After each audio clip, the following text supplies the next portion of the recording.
Good day, folks, and welcome to the Anorak Review Show with your host, the Anorak. So last year, I covered Radiohead's most recent studio album to date, A Moon-Shaped Pool, which had turned 5 years old at the time. And it figures that the subject we're talking about today will be turning 25 years old in a few weeks' time. Yep, slightly older than me. With each album, Radiohead have tried to do at least something different and unique, even if their overall general musical style remains mostly familiar and distinct all throughout. And this case is no different or exception. After the release of their second album, The Bends, in 1995, the band decided to de-emphasize the guitar-heavy and introspective nature of that album and Pablo Honey, their debut album, for something a bit more dense, more eclectic, and more experimental in a way, taking influence from old jazz records and film soundtracks, among other stuff. One working title considered for this was Ones and Zeros, referencing the binary number system, while another would have been Your House May Be at Risk If You Do Not Keep Up Payments. With a really long title as that, you can imagine why they didn't go with that. Might as well called it The Incredibly Strange Musicians Who Stopped Living and Became a Rock Band Named After a Talking Head Song.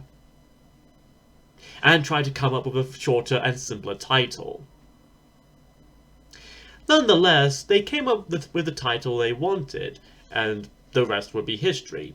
And that title would eventually be OK Computer.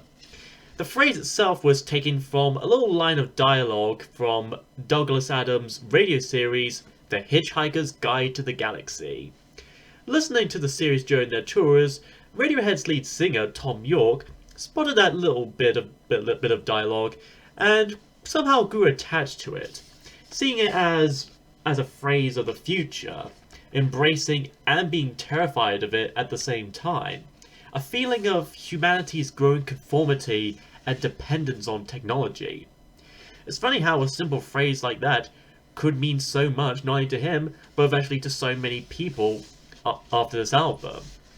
And the cover itself is also very good and very ominous and atmospheric, having this bleached out look to it. This was done by both York himself and Stanley Donwood, who does nearly all of Radiohead's artwork. And like all the artwork, this one is just as good. Featuring very various images of lost child posters, warning signs, and even a bit of the tube station. It always has this kind of schizophrenic feel to it.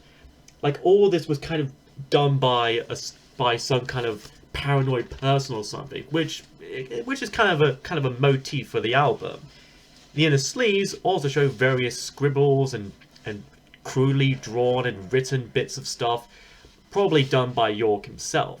Again, having that schizophrenic feel to it, and also as a to represent technology, in this little gatefold, all the stuff inside all done in this kind of computery style.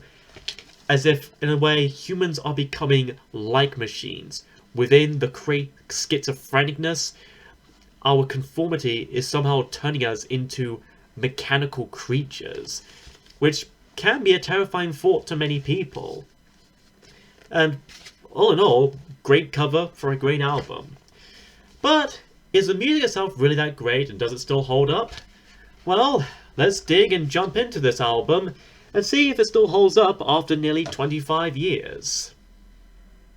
We begin the album and side A, or rather side E, with Airbag, kicking right off with a guttural guitar riff from the likes of Ed O'Brien and Johnny Greenwood, and a programmed drum beat by Philip Selway. This song already sets a generally grim yet poignant tone for the album as a whole. In this, Tom sings about how in the next World War he's born again, and in that interstellar burst he's back to save the universe, seemingly referring to the ideas of afterlife, rebirth, and reincarnation, be they spiritual or otherwise. Man, Radiohead's proposed theme tune to Avatar Last Airbender is weird, but still pretty interesting. Like their theme song to Spectre. Actually, a major inspiration behind the rather minimalistic lyrics here are from a magazine article that Tom read once about a man who had survived a car crash thanks to the airbag being deployed.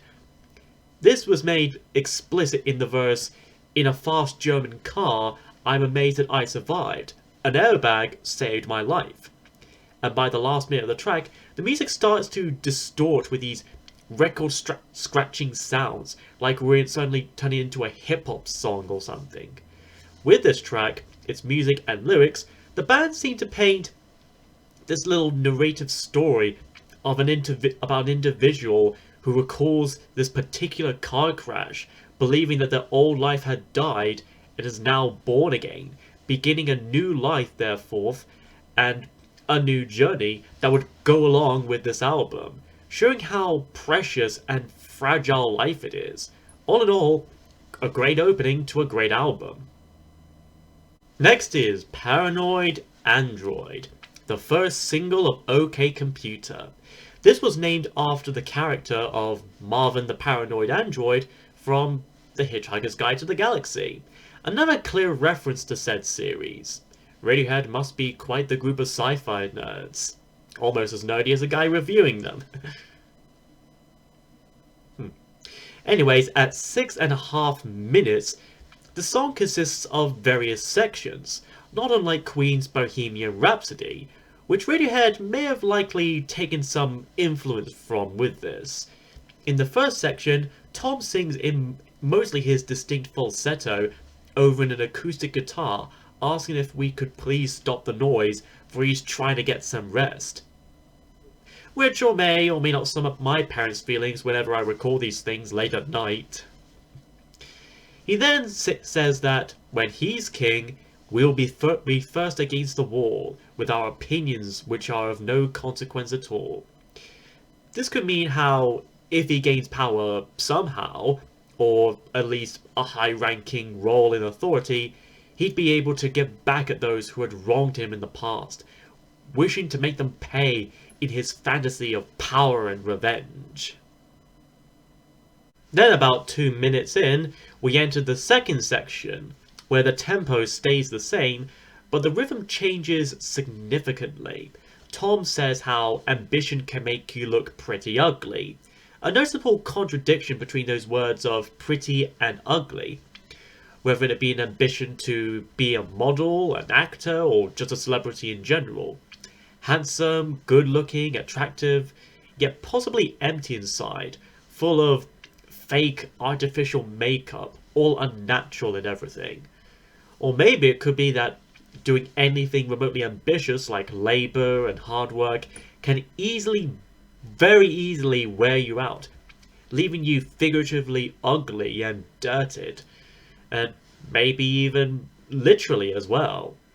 Another line of kicking, squealing, Gucci little piggy was apparently inspired by an intense moment that Tom had witnessed, where among the many people high on cocaine in LA, one drunk woman went on a bit of a tirade when someone accidentally spilled her drink. Yeah, I wouldn't want to be near that. So, yeah, apparently Tom had to deal with a Karen, of course.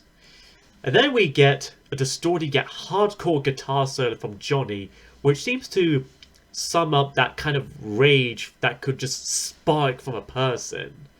And halfway through, things calm down a bit by the third section, where the beat slows down and we get some deep vocal harmonies, and Tom sings about rain coming down from a great height.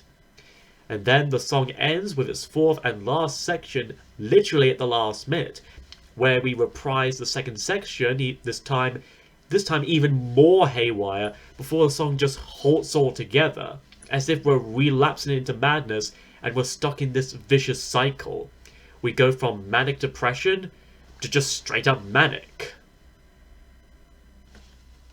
Side Eni ends with Subterranean Homesick Alien. Named after the Bob Dylan song Subterranean Homesick Blues, This track deals with isolation, alienation, if you pardon the pun, and a desire to escape this bleak and dreary reality for something better. Over moody guitars and keyboards, Tom sings about forgetting the smell of warm summer air, which I wouldn't exactly blame him for anyway. Here in England, we're so used to bad cold weather that most of the year we're prone to forget what real summer feels like. Otherwise, though, it just smells like mustard and grape jelly. Then he sings about seeing aliens hovering up above, making home movies for the folks back home. This is a weird crossover of E.T. Explorers and Super 8. Though that would sound pretty awesome. He then wishes for these aliens to just come down and take him away from Earth and to their world instead, although admitting if he ever told anyone, they wouldn't believe him, much like with the Genesis song Keep It Dark. At first he says that these aliens are all uptight, repeating that word over and over, and then, in the end, he concludes that he himself is uptight, projecting his anxieties and insecurities into these fictional and make-believe creatures from outer space. And knowing all this individual protagonist I mentioned back at Airbag may have been reflecting on his possible drug problems and why he took them in the first place in Paranoid Android. And then here, he expresses that his wish to just get away from this world that had made him like this, feeling stuck underground and homesick. Homesick for a place that he has never even gone to and may never even exist to begin with at all. In a way, this song feels like a dark, modern sci-fi version of Peter Pan or Somewhere Over the Rainbow from the 1939 adaptation of The Wizard of Oz, or even In a World of My Own from Disney's 1951 Alice in Wonderland film, all sharing this sense of yearning for escapism through fantasy.